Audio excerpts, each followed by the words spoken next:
ایک جانب یہ ایف آئی آر جس میں کہ اغوا کے الزامات کا سامنا رینجرز کو کرنا ہے، اور اب بہرحال یہ ایف آئی آرز ہیں، پھر اخباری اشتہارات، اور اس حوالے سے عالمی انسانی حقوق کی تنظیمیں بھی ان لاپتہ لوگوں کے حوالے سے اپنی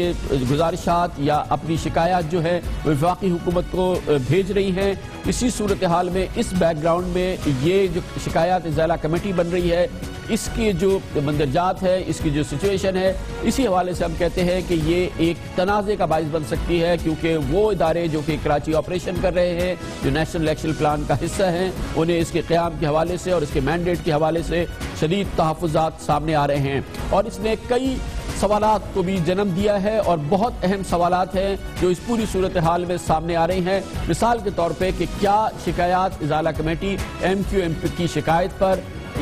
سندھ رینجرز میں تعینات فوجی افسران سے سوال جواب کر سکے گی؟ بظاہر تو یہ لگتا ہے کہ بہرحال انہیں سوال جواب کرنے ہوں گے، کیونکہ یہ تمام شکایات رینجرز کے افسران سے ہے اور رینجرز کے اعلیٰ افسران سے بھی ہیں، اور ایم کیو ایم کی کیونکہ یہ شکایات ہیں، ایم کیو ایم کے قائد جناب الطاف حسین اس کی بہت ہی شدت سے اور بہت ہی پاکستان کی عدالتوں کے نزدیک قابل اعتراض انداز میں اس کا ذکر کر چکے ہیں۔ اب انہی الزامات کے ازالے کے لیے یہ کمیٹی بنائی گئی ہے، تو دیکھنا یہ ہے کہ یہ کمیٹی کیا ان ملٹری آفیسرز کو جو رینجرز میں تعینات ہیں ان کو بلائے گی اور ان سے ان الزامات کے بارے میں سوالات جوابات کرے گی۔ اس سے جڑا ہوا سوال یہ ہے کہ کیا جی ایچ کیو فوجی افسران کو شکایات ازالہ کمیٹی کے سامنے پیش ہونے کی اجازت دے گا، کیونکہ پاکستان کی عدالتوں میں نارملی سرونگ آفیسرز کو پیش ہونے کی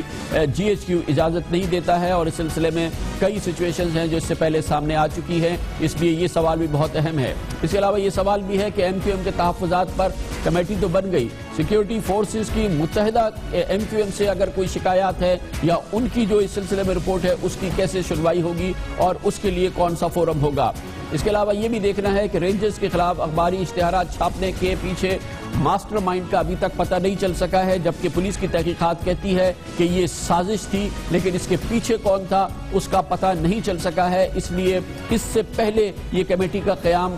اس بارے میں بھی سوال ابھی موجود ہے۔ یہ بھی دیکھنا ہے کہ کیا رینجرز کے خلاف اشتہارات ایم کیو ایم کے گمشدہ کارکنان پر انسانی حقوق کی عالمی تنظیموں کی شکایات کو بھرپور تقویت نہیں دیتے، اور کیا اس سے ان الزامات کو تقویت نہیں ملتی، اور یہ جو اب کمیٹی بننے جا رہی ہے اس کے کام سے بھی ان الزامات کو کیا مزید تقویت نہیں ملے گی۔ یہ بھی دیکھنا ہے کہ کیا سپریم کورٹ کا فوجی عدالتوں کے فیصلوں پر نظر ثانی سے متعلق 5 اگست کا فیصلہ ملٹری کورٹس کے جسم سے وہ قوت نکالنے کے مترادف نہیں جو کہ جب یہ ملٹری کورٹس بنائی گئی تھی وہ سوچا گیا تھا، لیکن اب کیونکہ سپریم کورٹ کا فیصلہ آ گیا ہے، ملٹری کورٹس کے فیصلے پر نظر ثانی ہوتی ہے اور سپریم کورٹ اس حوالے سے اپنے فیصلے بھی کر رہی ہے۔ یہ بھی دیکھنا ہے کہ آپریشن ضرب عض اور کراچی آپریشن پر وزیر اعظم کی قانون نافذ کرنے والے اداروں کے کردار سے متعلق جو یقین دہانیاں کی گئی تھی، کیا وہ اب بھی کارگر ہے یا اس حوالے سے بھی سوالات پیدا ہو گئے ہیں؟ یہ بہت اہم سوالات ہیں جو کہ اس وقت سامنے آئے ہیں، اور جو ہم یقین سے کہہ سکتے ہیں کہ ایک مسئلے کی بنیاد بن رہی ہے، ایک بڑا مسئلہ بن سکتا ہے، خاص طور پہ یہ ریڈریسل کمیٹی، خاص طور پہ جو اشتہارات چھپے ہیں اس حوالے سے، جو کراچی آپریشن چل رہا ہے اور جو نیشنل ایکشن پلان جس کا کہ ہم کراچی میں اثر دیکھ رہے ہیں، جس میں سندھ رینجرز ایک بڑا کردار ادا کر رہی ہے، اور اس حوالے سے نہ صرف یہ کہ سندھ رینجرز بلکہ chief of army staff general Raheel Sharif خود کراچی آپریشن کے حوالے سے یہاں پر کئی اجلاس میں شریک ہو چکے ہیں، خود براہ راست ہدایت دے چکے ہیں، اور کراچی آپریشن کی براہ راست day to day monitoring corps commander Karachi lieutenant general Naveed Mukhtar کرتے ہیں۔ اس پورے ماحول کے اندر یہ شکایات ازالہ کمیٹی کس طرح سے اس پورے آپریشن کی واقعی اس مقصد کے تحت، اس کی روح کے تحت تحقیقات کر سکے گی جس کے لیے کمیٹی بنائی گئی، یہ فی الحال کہنا قبل از وقت ہوگا، لیکن یہ ضرور کہا جا سکتا ہے کہ اس مسئلے پر ابھی بات چیت ہونی ہے، اور امکان یہی ہے کہ وزیر اعظم جناب نواز شریف جب امریکہ کے دورے سے واپس آئیں گے تو اس سلسلے میں اہم مشاورت ہوگی حکومت کی مختلف جو ادارے ہیں ان کے درمیان۔ پوری صورتحال پہ بات کرتے ہیں، اور اس کے لیے ہمیں جوائن کیا ہے ممتاز اور سینئر قانون دان جناب سلمان اکرم راجہ نے، جو کہ ہمارے ساتھ لاہور سے موجود ہیں۔ بہت بہت شکریہ سلمان اکرم راجہ صاحب، آپ فرمائیے گا، یہ تو اٹ گوز وداؤٹ سیئنگ کہ جب ایک شکایات ازالہ کمیٹی بنی ہے جو ایم کیو ایم کی شکایت پہ بنی ہے، جس کا کہ مقصد ان کی جو شکایات ہیں اور ان کے اور وہ شکایات عام ہیں جو ہر صورت میں سامنے آتی ہیں، تو اس کا مقصد یہی ہے کہ یہ ان شکایات کو انویسٹیگیٹ کرے گی، اور اس دوران ظاہر ہے کہ اگر یہ رینجرز کے لوگوں کے خلاف ہے تو ان کو بلا کے ان سے اس سلسلے میں پوچھ گچھ ہوگی اور ان کی انٹیروگیشن ہوگی یا ان سے سوال جواب ہوں گے. اس کے بغیر تو کام نہیں ہو سکتا نا. یہ تو سمجھنے والی بات ہے، اس میں کوئی راکٹ سائنس تو نہیں ہے. جی بظاہر تو یہی لگتا ہے، لیکن میں عرض کروں یہ کمیٹی بنانے کا انداز بہت عجیب و غریب ہے. اگر آپ اس نوٹیفیکیشن کو دیکھیں، اس میں کسی قانون کا حوالہ نہیں دیا گیا کہ یہ کمیٹی کس قانون کے تحت بنائی جا رہی ہے. کوئی آرڈیننس جاری نہیں کیا گیا جس کے تحت اس کمیٹی کو بنایا گیا ہو. صرف یہ کہہ دیا گیا ہے کہ وزیر اعظم کی ہدایت پہ ایک کمیٹی تشکیل دی جاتی ہے. ایسی کمیٹی کا قانونی طور پہ کوئی مقام نہیں ہے. اس کو صرف ایسے ہی سمجھا جائے گا کہ وزیر اعظم نے اپنی معاونت کے لیے کچھ لوگوں کو مقرر کیا ہے کہ وہ وزیر اعظم کو اپنی رائے دیں، اپنے نتائج سے آگاہ کریں، جو کوئی مشاہدہ وہ کر سکتے ہیں. اب یہ مشاہدہ یا کارروائی کرنے کے لیے ان کو کوئی طاقت بھی نہیں دی گئی کہ ان کے پاس یہ اختیار ہو کہ کسی افسر کو یہ طلب کریں اور اس کا آنا ان کے سامنے ضروری ہو. عام طور پہ یہ ہوتا ہے کہ اگر کوئی کمیشن آف انکوائری بنتا ہے تو اس کو یہ طاقت دی جاتی ہے کہ وہ سمنز جاری کر سکتا ہے. اس کے سمنز کے جواب میں اگر کوئی پیش نہیں ہوتا تو توہین کا اختیار اس کو دیا جاتا ہے، کوئی تادیبی کارروائی کرنے کا اختیار دیا جاتا ہے. یہ ایک کمیٹی بنا دی گئی، لیکن اس کے اختیارات جو ہیں وہ بالکل غیر واضح ہیں. بظاہر یہ لگتا ہے کہ یہ کمیٹی چھان بین کرے گی، شکایات کو سنے گی، اپنی رائے دے گی. اس رائے پہ عمل کرنا نہ کرنا وفاقی حکومت کا کام ہوگا. اس رائے کو منظر عام پہ لایا جاتا ہے یا نہیں لایا جاتا، خفیہ رکھا جاتا ہے، یہ بھی بظاہر اس میں واضح نہیں ہے کہ اس کی کارروائی پس پردہ ہوگی یا کھلے کورٹ میں ہوگی، کسی کھلے کمرے میں ہوگی. لیکن سلمان صاحب اس کا ہدف ظاہر ہے. اس میں ایک اور چیز بڑی اہم ہے کہ اس میں بڑے اہم ایکس ججز کو شامل کیا گیا ہے. جسٹس ریٹائرڈ ناصر اسلم زاہد ہیں، سابق chief justice of supreme court of Pakistan جناب چیف جسٹس آف پاکستان جناب جسٹس اجمل میاں ہیں. اس میں جسٹس ریٹائرڈ خلیل الرحمان خان ہیں. ایم کیو ایم کے سینیٹر فروغ نسیم کو اس میں شامل کیا گیا ہے. تو اپیرنٹلی اس کو بڑا ایک ایسی کمیٹی بنائی گئی ہے جو بہت سینئر جج صاحبان کے حوالے سے بنائی گئی ہے، اور اس کا ایک غیر سنجیدہ کردار تو شاید مقصد نہیں ہوگا جب اس قسم کی کمیٹی بنائی جا رہی ہے. تو دیکھیں، دیکھنے میں تو یہی لگتا ہے کہ بہت اس میں جلیل القدر ریٹائرڈ جج صاحبان شامل کیے گئے ہیں، لیکن ان کو طاقت نہیں دی گئی. کسی قانون کے تحت اس کو نہیں بنایا گیا. میرا سوال یہ ہے، کوئی آرڈیننس جاری نہیں کیا گیا. جب ان کے پاس کوئی اختیار نہیں ہے، کوئی قانون کی بیکنگ ان کو حاصل نہیں ہے، تو ان کا کام صرف یہی ہے کہ وہ درخواست کریں لوگوں سے کہ آپ آئیے، بتائیے ہمیں. اگر کوئی آ جاتا ہے تو آئے. اب سینئر فوج کے عہدیداران جو ہیں وہ ایک نظم کے تابع ہیں، وہ رینجرز کے افسران ہوں یا پاکستان آرمی کے ہوں. رولز آف بزنس ہیں، کس کو وہ جواب دے ہیں، کس کو وہ جواب دے نہیں ہیں. جب تک آپ قانوناً ان کو پابند نہیں کرتے کہ وہ آ کر جواب دیں، وہ کہہ سکتے ہیں کہ ہمارا جو ڈسپلن ہے اس کی خلاف ورزی ہوتی ہے اور اس کمیٹی کا قانون میں کوئی جواز نہیں ہے. کوئی بھی شخص اگر عدالت میں جاتا ہے اور اس نوٹیفیکیشن کو چیلنج کرتا ہے. سلمان اکرم صاحب، جو قانون میں جو اس کی راستہ فراہم کیا گیا ہے اس قسم کی شکایات کا، اگر اس کا ازالہ ہے تو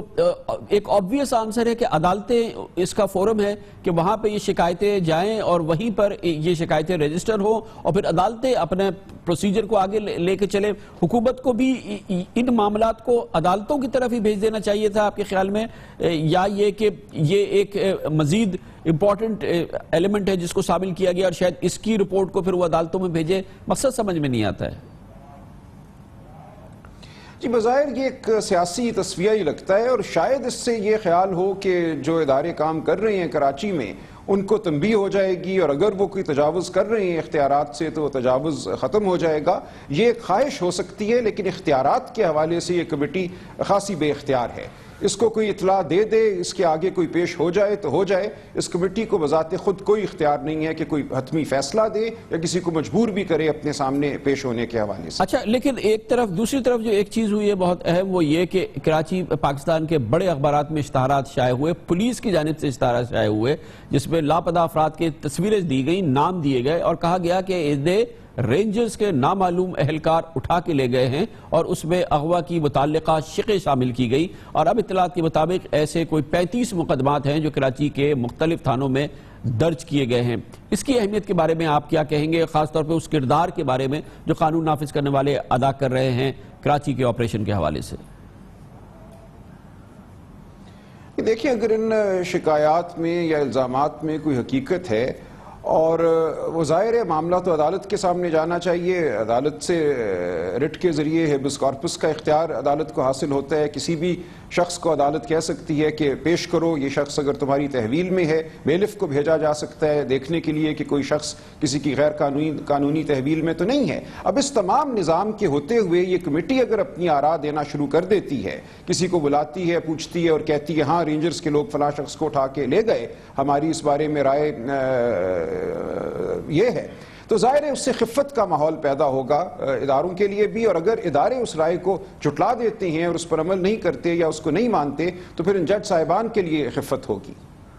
بہت بہت شکریہ جناب سلمان اکرم راجہ ہمارے ساتھ تھے۔ ان کا کہنا یہ ہے کہ اس کی کوئی قانونی حیثیت نہیں ہے اور جب یہ کمیٹی کام کرنا شروع کرے گی تو اس کے پاس کوئی قانونی سکت نہیں ہے، کوئی قانونی اس کے پاس پاورز نہیں ہے جس کے ذریعے وہ طلب کر سکے قانون نافذ کرنے والے اداروں کو ان شکایات کے حوالے سے جو MQM نے درج کرائی ہیں۔ دیکھنا یہ ہے کہ کیا واقعی حکومت کا مقصد یہی ہے اور کیا 3 بڑے جج صاحبان جن میں جناب جسٹس ریٹائرڈ اجمل میاں چیف جسٹس آف پاکستان، سابق چیف جسٹس جناب جسٹس ریٹائرڈ ناصر اسلم زاہد، جناب جسٹس ریٹائرڈ خلیل الرحمان خان دراصل ایک ایسی کمیٹی کے ممبر بن گئے ہیں جس کے ہاتھوں میں کوئی طاقت نہیں ہے، جس کی کوئی سکت نہیں ہے، جس کے پاس کوئی قانونی جواز موجود نہیں ہے۔ یہ بہت اہم معاملہ ہے، دیکھنا یہ ہے کہ آگے چل کے اس کی کیا رخ اختیار کرتا ہے، لیکن شاید یہ ایک وجہ تنازع بنے گا حکومت اور قانون نافذ کرنے والے اداروں کے درمیان یا سیاسی قوتوں اور قانون نافذ کرنے والے اداروں کے درمیان۔ اسی لیے ہم آپ سے پوچھنا چاہتے ہیں آپ کی رائے کیا ہے، ضرور آپ ہمیں بھیجیں، چاہے واٹس ایپ کے ذریعے، چاہے فیس بک پہ، چاہے ٹویٹر اکاؤنٹ کے ذریعے، کہ کیا شکایات ازالہ کمیٹی کا قیام دراصل کراچی آپریشن کو زک پہنچائے گا، نقصان پہنچائے گا۔ ہم آپ کے جواب کے منتظر ہیں۔ لیتے ہیں کمرشل بریک اور اس کے بعد ذکر کرتے ہیں بھارت میں پاکستان کرکٹ بورڈ کے اہلکاروں کے ساتھ جو کچھ کیا گیا ہے اسے سوائے شدید رسوائی کے اور کچھ نہیں کہا جا سکتا ہے۔ وعدے تھے پاکستان کرکٹ بورڈ والوں کے قوم سے کہ ہم بھارت جا رہے ہیں، بھارت کے ساتھ کرکٹنگ تعلقات بحال ہونے جا رہے ہیں۔ یہ وعدے آج سے نہیں تھے، پچھلے 1.5 سال سے قوم سے وعدے کیے جا رہے ہیں اور ملا قوم کو اور پاکستان کو صرف اور صرف رسوائی ہے۔ اس کے بارے میں بات کرتے ہیں اور اس کا بیک گراؤنڈ آپ کو دیتے ہیں جو شاید آپ کے فوری طور پہ آپ کے علم میں نہ ہو، بہت اہم معلومات ہے آپ کے ساتھ شیئر کریں گے ایک کمرشل بریک کے بعد۔